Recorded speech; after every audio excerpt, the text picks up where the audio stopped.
Hello बच्चों, good morning.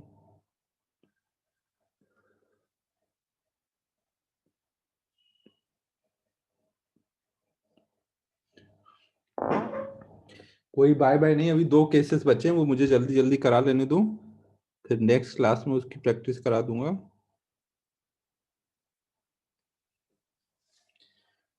Case 2 लिख लिया था ना?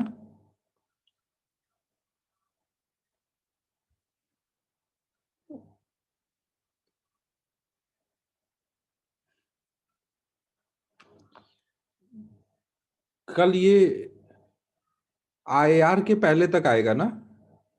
प्योर रोलिंग रोलिंग आएगा, आईआर नहीं आएगा उसमें ना।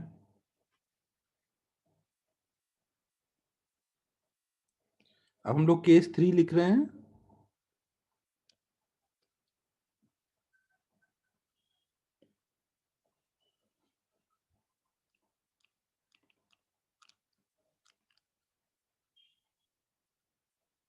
अबे भावेश, ये 3 इक्वेशन लिखने वाला आएगा, वो तो बहुत सिंपल है, उसको तो आने दे। उसके तो क्वेश्चन भी कर लिए, इंटेक्स 4 तो कर ही लिया ना, अब क्यों उसको बाद में करोगे? Velocity of 2 point.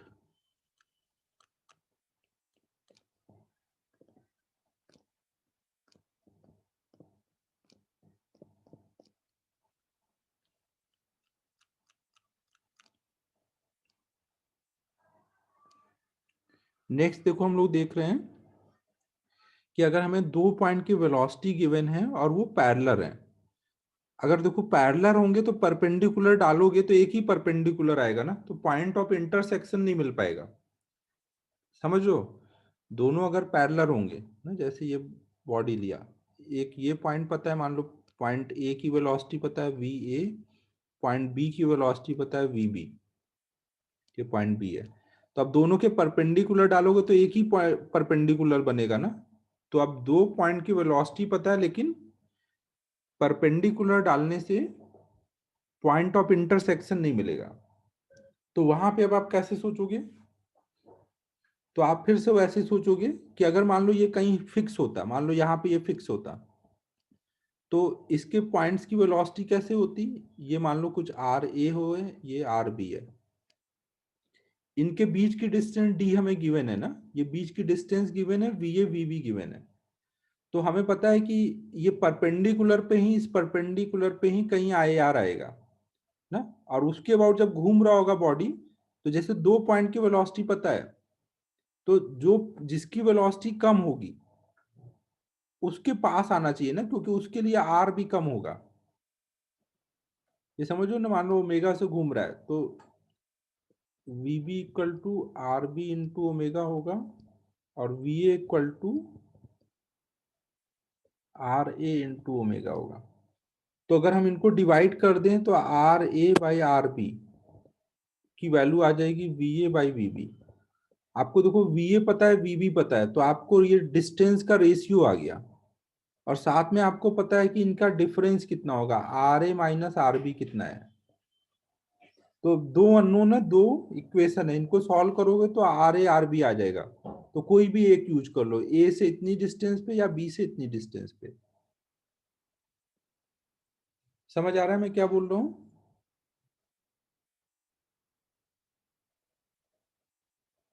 और हमेशा जो जिसकी वेलोसिटी कम होगी उसके पास में पड़ेगा आई आर ना, क्योंकि उसके लिए आर कम है, तो आर ओमेगा करोगे तभी कम वेलोसिटी मिलेगी ना। वी ए ज्यादा था, वी बी कम था।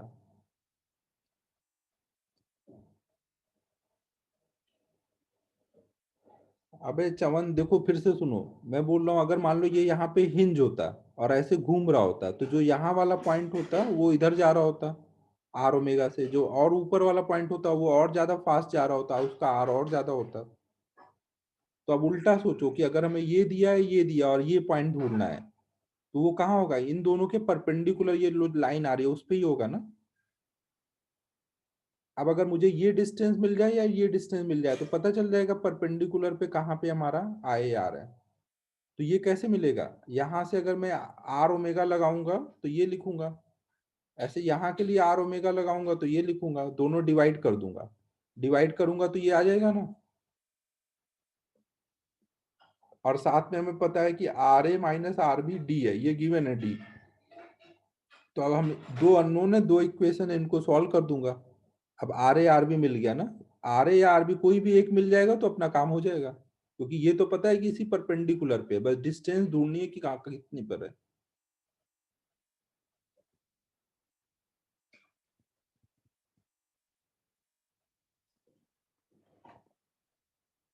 नोट करो इसको।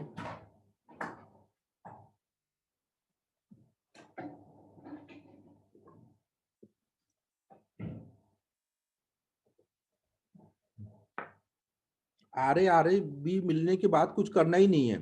मान लो आपको ये वेलोसिटी ऑफ पॉइंट बी पता है, इधर को है, ये परपेंडिकुलर आपने ड्रॉ कर रखा है, तो आर ए पता है, तो आर ए डिस्टेंस पे चले जाओ, वहीं पे आपका आई आर है। या फिर इसको ले लो, इससे आर बी डिस्टेंस पे चले जाओ, वहीं पे आई आर है। हमें यही तो पता करना है कहाँ पे आई आर है। आर ए या आर बी मिल गया तो पता चल गया हमें आई आर कहाँ है।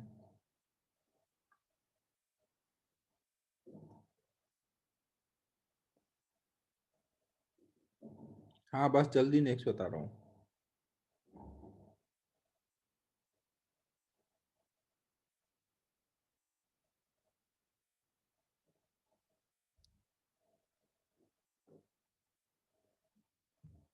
नोट हो गया ये।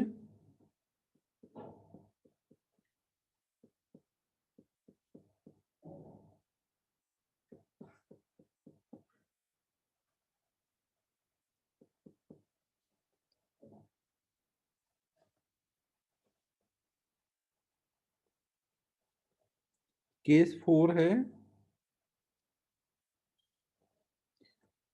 कि दो पॉइंट की वेलोसिटी गिवन है और वो एंटी पैरेलल है। Velocity of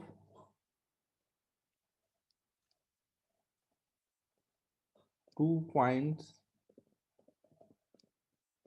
are given and they are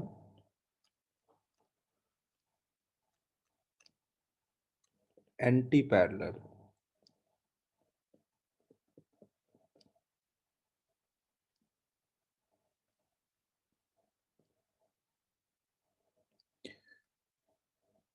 मान लो आपको जैसे ये बोला गया कि पॉइंट ए की वेलोसिटी इधर को है, पॉइंट बी की वेलोसिटी इधर को है, तो आपको पता है कि इसका जो आई आर होगा वो इनके कहीं बीच में आना चाहिए, क्योंकि बीच में आएगा तभी एक घूमने की वजह से इधर को जा रहा होगा और दूसरा घूमने की वजह से इधर को जा रहा होगा।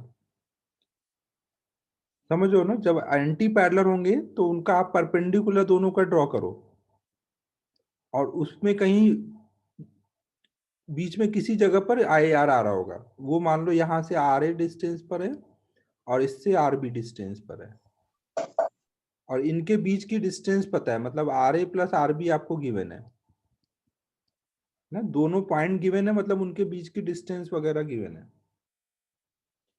समझ आ रहा है मैं क्या बोल रहा हूँ? अगर एंटी पैरेलल होंगे तो वो बीच में आएगा ना। अब आप वीए को क्या बोलोगे? वीए इक्वल टू बोलोगे R A into omega, V B equal to बोलोगे आर बी इंटू ओमेगा, फिर दोनों को डिवाइड करोगे तो आ जाएगा R A by R B equal to V A by V B. V A V B given है आपको ना, तो ये रेशियो आ जाएगा, एक ये इक्वेशन है, एक ये इक्वेशन है। इक्वेशन 1 और इक्वेशन 2 को सॉल्व करेंगे तो आर ए आर बी आ गया, तो कोई भी एक मिल जाएगा तो फिर पता चल जाएगा कहाँ पे हमारा आई आर है।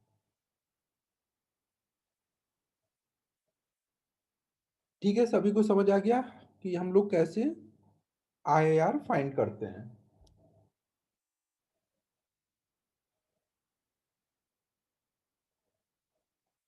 अब होमवर्क में एक क्वेश्चन दे रहा हूँ, ये ट्राई कर लेना, नेक्स्ट क्लास में डिस्कस करेंगे हम लोग।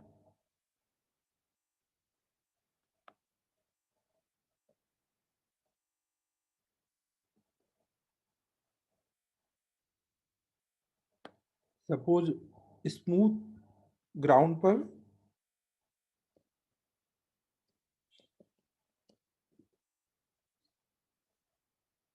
एक रॉड ऐसे रखा हुआ है, इसको अगर हमने हल्का सा डिस्टर्ब कर दिया तो ये गिरेगा। तो हमको ये बताना है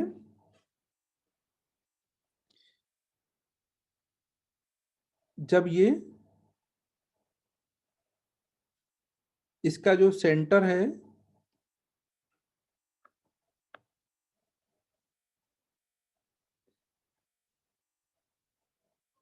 उसकी वेलोसिटी बतानी है as a function of theta. जब ये रॉड गिरते हुए कुछ थीटा एंगल पे आ गया है हॉरिजॉन्टल के साथ, ग्राउंड के साथ, तो हमें इसके सेंटर ऑफ मास की स्पीड बतानी है as a function of theta.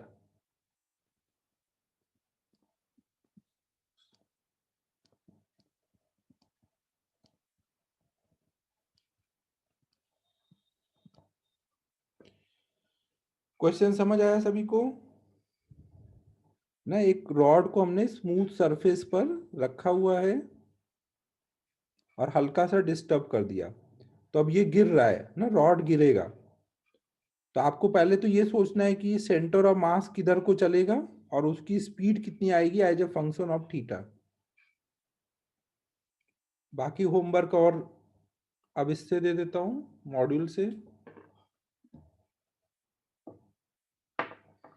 कोई बात नहीं, सब रिकॉर्डिंग हो रहा है, बाद में रिकॉर्डिंग चला के देख लेना, सब समय सुनाई पड़ेगा रिकॉर्डिंग में और अच्छा साफ साफ।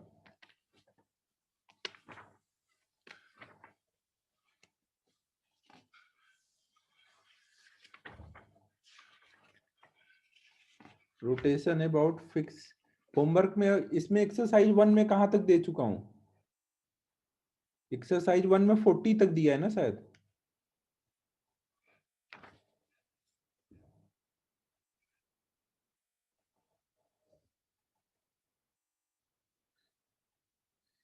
तो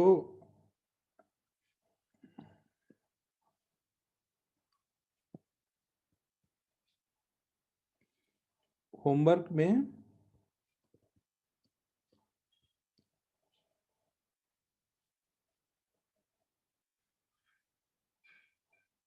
अबे एंटी पैरेलल हमेशा क्या होगा, एंटी पैरेलल में हमेशा बीच में आएगा तभी ना एंटी पैरेलल हो पाएगा, क्योंकि ऐसे जब घूमेगा तो एक इधर जाएगा और एक इधर जाएगा, बीच में ही आएगा। पॉसिबल ही नहीं है वो। होमवर्क में आपको 40 तक दिया है, तो 41 से लेकर के 60 तक।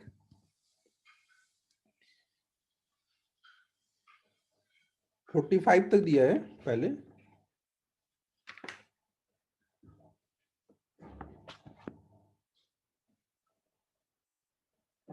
एंटी पैरेलल होगा सर आयु, तो कॉन्साइड ही होंगे ना दो, कहीं पे भी एंटी पैरेलल पॉइंट बनाओ, उनके परपेंडिकुलर ड्रॉ करो। अच्छा अच्छा, नहीं नहीं, होमवर्क 41 से 60 तक है। ठीक है बच्चों, फिर क्लोज करते हैं, बाय बाय। सब कुछ अच्छा दिख रहा होगा मेरे हिसाब से, नहीं तो रिकॉर्डिंग देख लेना और होमवर्क ट्राई कर लेना। Bye everyone.